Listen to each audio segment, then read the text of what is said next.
once again, I'm talking to you about fortitude. On April 21, 2020, Thomas Aquinas was a great scholar that referenced fortitude a lot. Fortitude is another word for courage. Courage helps us to overcome fear and selfishness, and I believe that's a big problem right now, and that's going to be the key to our success. You look politically, how are we going to win? How are we going to beat the Democrats? Well, we're going to have to be courageous. And, this go along to get along that so long has plagued Illinois is a problem. It has to stop. We have to stand up. The Democrats may have been more responsible than us for taking the pensions off the cliff, but we didn't say anything.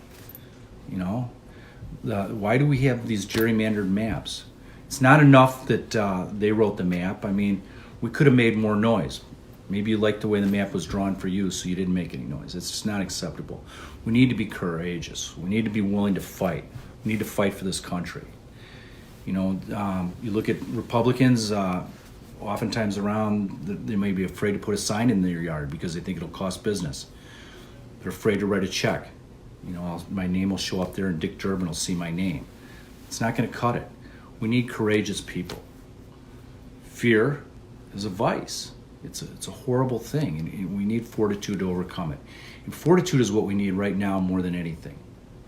We're in this midst of this coronavirus where essentially we believe it's peaked, but Governor Pritzker is now telling us that it didn't peak in Illinois.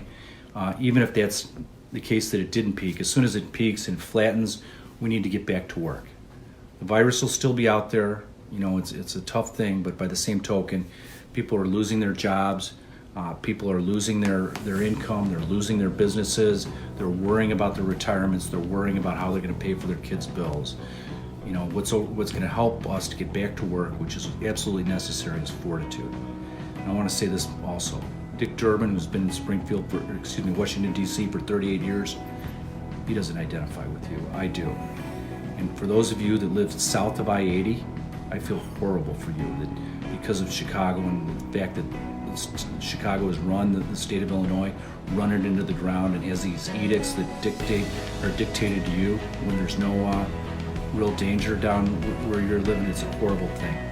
So I want to close with a quote from Patrick Henry, one of the great American pioneers from Virginia. As he's speaking to the Virginia delegation, Patrick Henry said, and I think you all know the quote, "Give me liberty or give me death." Thank you. Mark Curran, go to electcurran.com, please.